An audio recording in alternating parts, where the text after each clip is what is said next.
Hello friends, मेरा नाम doctor प्रेरणा सोनी है। मैं आज आप लोगों को बीएससी फाइनल ईयर का सेकंड पेपर इम्यूनोलॉजी का एक टॉपिक एंटीजन एंटीबॉडी इंटरेक्शन के अंतर्गत आने वाला एक टाइप अलाइजा यानी कि एंजाइम लिंक्ड इम्यूनोसॉर्बेंट एसे पढ़ाने वाली हूँ।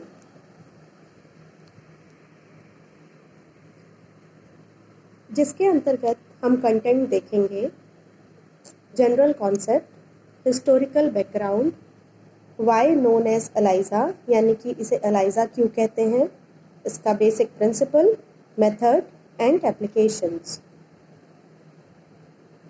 जनरल कॉन्सेप्ट, अलाइजा यानी कि एंजाइम लिंक्ड इम्यूनोसॉर्बेंट एसे एक वाइडली यूज्ड टेक्निक है जिसकी सहायता से हम एंटीजन या एंटीबॉडी का डिटेक्शन करते हैं। ये एक इम्यूनोकेमिकल प्रिंसिपल पे बेस्ड होता है जहाँ पर एंटीजन एंटीबॉडी का रिएक्शन होता है जो एंटीबॉडीज़ को यूज़ करते हैं और जिसमें एंजाइम की उपस्थिति के कारण कलर में परिवर्तन होता है और उस सब्सटेंस को आइडेंटिफाई किया जाता है। यहाँ एक एंजाइम एक पर्टिकुलर एंटीबॉडी के साथ कॉन्जुगेटेड होता है जो कि एक कलरलेस सब्सट्रेट के साथ रिएक्ट करता है जिससे कि कलर रिएक्शन प्रोडक्ट प्रोड्यूस होता है। ऐसे सब्सट्रेट को क्रोमोजेनिक सब्सट्रेट कहते हैं। यह ऐसे सेफ और लेस कॉस्टली होता है जो कि इसका एडवांटेज है। आज की डेट पर अलाइजा के बहुत सारे वेरिएशंस डेवलप किए जा चुके हैं जिसमें क्वालिटेटिव डिटेक्शन या क्वांटिटेटिव मेजरमेंट एंटीजन और एंटीबॉडी को लेकर किया जाता है। यहाँ हम एक डायग्राम देख रहे हैं जिसमें वायरस किसी सरफेस पे अटैच्ड है। उसके बाद हम एक रिएक्शन देख रहे हैं जहाँ पर एंटीबॉडी एंजाइम कॉन्जुगेट जो कि अटैच्ड है एक वायरल एंटीजन के साथ में, और ये दोनों आपस में रिएक्ट करके सब्सट्रेट और एंजाइम इंटरेक्ट होकर कलर प्रोड्यूस कर रहे हैं जिससे कि हम एंटीजन या एंटीबॉडी का डिटेक्शन करते हैं। इसके बाद हम देखते हैं हिस्टोरिकल बैकग्राउंड। अलाइजा टेक्निक को सबसे पहले इवा एंगवॉल और पीटर पर्लमैन ने 1970 में डेवलप किया था जो कि स्टॉकहोम यूनिवर्सिटी स्वीडन से कार्य करते थे। बेसिक कॉन्सेप्ट जानने के पहले हमें जानना ज़रूरी है कि एंटीजन या एंटीबॉडी क्या है। हम बात करते हैं एंटीजन्स की। एंटीजन ऐसे कोई भी मॉलिक्यूल हो सकते हैं जो कि जब बॉडी में या किसी भी इंडिविजुअल में इंट्रोड्यूस किया जाए तो यह एंटीबॉडी के प्रोडक्शन करे।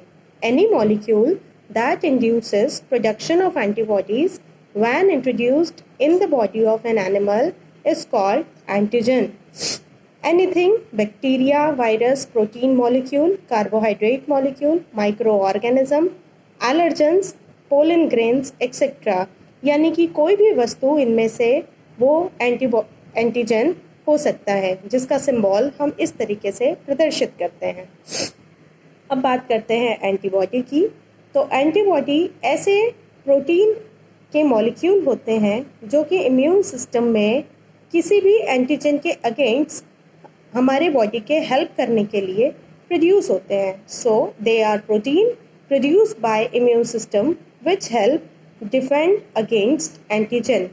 ये एंटीबॉडी का स्ट्रक्चर है जिसमें हम देखते हैं कि ये एंटीबॉडी का जो मॉलिक्यूल है इसमें दो चेन्स मौजूद होती हैं, एक लाइट चेन और एक हैवी चेन। हम बात करते हैं तो यहाँ जो है वो एक हैवी चेन है और ये जो छोटा वाला है ये लाइट चेन है। दो पार्ट होते हैं FC और FAB। FC पार्ट क्रिस्टलाइन भाग होता है और FAB भाग एंटीजन बाइंडिंग फ्रेगमेंट कहलाता है। FAB पार्ट में एंटीजन आके बाइंड करते हैं और FC पार्ट में कोई दूसरा एंटीबॉडी का मॉलिक्यूल इस एंटीबॉडी मॉलिक्यूल से जुड़ेगा जिसकी वजह से फ्लॉक्यूलेशन, प्रेसिपिटेशन, एग्लूटिनेशन इस तरीके के रिएक्शंस होते हैं। ये दोनों चेन आपस में डाइसल्फाइड बॉन्ड से जुड़े रहते हैं। यहाँ पर जो ब्लू कलर दिखाई दे रहा है वो हैवी चेन है और जो रेड कलर का दिखाई दे रहा है वो लाइट चेन है। अब हम जानते हैं कि क्यों इसे एंजाइम लिंक्ड इम्यूनोसॉर्बेंट एसे कहते हैं। Antibody is recognised by second antibody which has enzyme attached, इसलिए इसे एंजाइम लिंक्ड कहते हैं, क्योंकि यहाँ पर एक एंटीबॉडी के साथ में कोई दूसरा एंजाइम जुड़ा हुआ रहता है, तो यह एंटीबॉडी एंजाइम लिंक्ड एंटीबॉडी कहलाता है। जैसा कि हम इमेज में देख रहे हैं, antigen is recognised by a specific antibody. Antigen और एंटीबॉडी दोनों में ही स्पेसिफिसिटी का बहुत बड़ा रोल होता है। कोई भी पर्टिकुलर एंटीजन एक पर्टिकुलर एंटीबॉडी से ही बाइंड करता है। इस बाइंडिंग स्पेसिफिसिटी की वजह से एंटीबॉडी के साथ एक एंटीजन बाइंड करता है, इसलिए इसे इम्यूनो कहा जाता है। इस ऐसे में अगला शब्द है सॉर्बेंट, क्योंकि antigen of interest is absorbed onto a plastic surface, यानी कि एक टाइटर में एक प्लास्टिक सरफेस में एंटीजन जो कि इंटरेस्ट का है वो एब्जॉर्ब्ड होता है, इसलिए यहाँ शब्द लिया गया है सॉर्बेंट।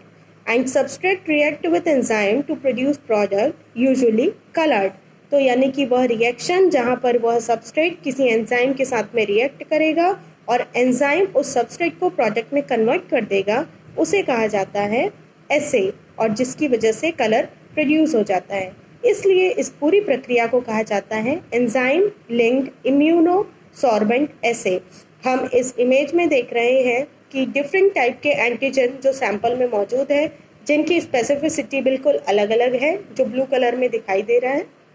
एक लाइट ब्लू कलर का एंटीबॉडी एक सेकेंड एंटीजन के मॉलिक्यूल से जुड़ गया है, जिसके ऊपर पिंक कलर का सेकेंडरी एंटीबॉडी अटैच्ड है। पहले वाले एंटीबॉडी को प्राइमरी एंटीबॉडी कहते हैं, और प्राइमरी एंटीबॉडी जो कि एंटीजन से स्पेसिफिक होता है, जबकि सेकेंडरी एंटीबॉडी प्राइमरी एंटीबॉडी से स्पेसिफिसिटी शो करता है, जो कि एंजाइम लिंक्ड होता है।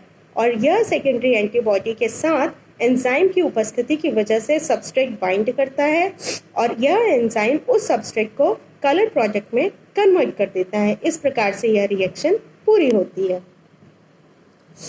इसके बाद हम देखते हैं वेरिएंट्स ऑफ अलाइजा, यानी कि एंजाइम लिंक्ड इम्यूनोसॉर्बेंट एसे के दो टाइप्स होते हैं, इनडायरेक्ट अलाइजा और direct ELISA.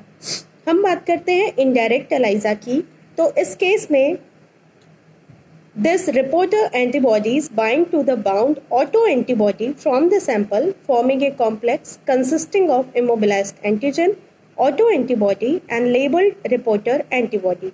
The wells are again rinsed to remove unbound antibody. Indirect ELISA के केस में जो हमारा माइक्रोटाइटर वेल होता है वो एंटीजन की कोटेड होता है पहले से ही, और उसमें प्राइमरी एंटीबॉडी जो कि पेशेंट के सैंपल से लिया जाता है, उस पेशेंट के सैंपल में प्राइमरी एंटीबॉडी मौजूद होता है, तो वह इस एंटीजन कोटेड वेल से बाइंड कर लेता है। हर स्टेप में वॉशिंग की जाती है। इसके बाद इसमें सेकेंडरी एंटीबॉडी ऐड किया जाता है जो एंजाइम से लिंक्ड होता है।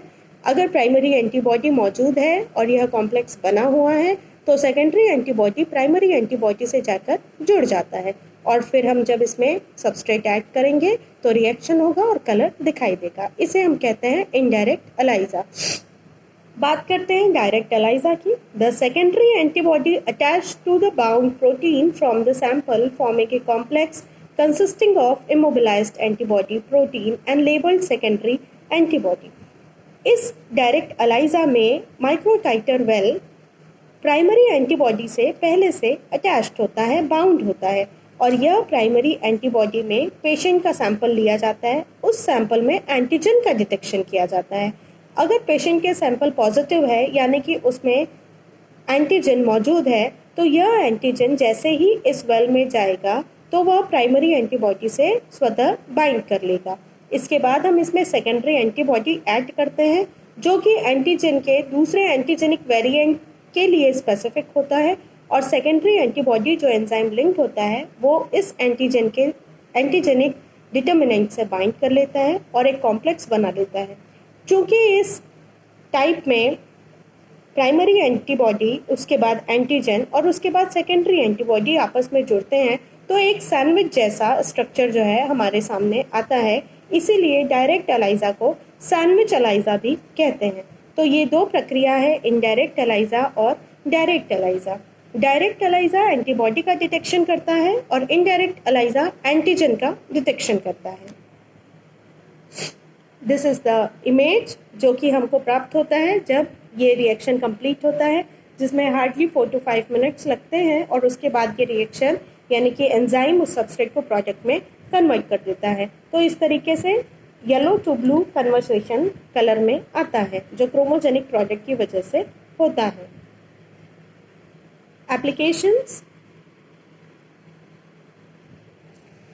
It is useful tool for determining serum antibody concentration, यानी कि हम इस टेक्निक के द्वारा सीरम में मौजूद एंटीबॉडी के कंसंट्रेशन को डिटरमाइन कर सकते हैं।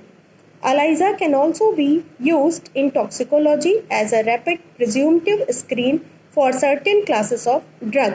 इस टेक्निक के द्वारा ड्रग्स के बहुत से क्लासेस का प्रिज्यूमटिव स्क्रीनिंग टेस्ट किया जा सकता है जो कि टॉक्सिकोलॉजी में यूज होता है। The ELISA was first screening test widely used for HIV because of its high sensitivity. ELISA test की सेंसिटिविटी बहुत हाई होती है, इसलिए सबसे पहले इसे HIV टेस्ट के लिए यूज़ किया गया था। HIV यानी ह्यूमन इम्यूनो वायरस। अतः एड्स के डिटेक्शन के लिए हम ELISA टेस्ट को यूज़ करते हैं। They are also used as in vitro diagnostic in medical laboratories in detection of mycobacterium antibody in tuberculosis, rotavirus in feces, hepatitis B marker in serum, enterotoxin of E. coli in feces, HIV antibodies in blood sample, detecting potential food allergen, milk, peanuts, walnuts, almond and eggs, detection of antigen like pregnancy hormone, drug allergen, genetically modified organism, mad cow disease, etc., and detection of antibody in blood sample for past exposure to disease like Lyme disease, trichinosis, HIV, and bird flu. So there are many applications related to the enzyme-linked immunosorbent assay जो कि different types के antigen और antibody के detection के लिए use किया जाता है, और साथ ही साथ नाउ-अ-डेज 100 टाइप्स के फीवर का डिटेक्शन हम ELISA टेक्निक के द्वारा कर सकते हैं। यह टोटली एंटीजन और एंटीबॉडी के रिएक्शन पर बेस्ड होता है। Thank you.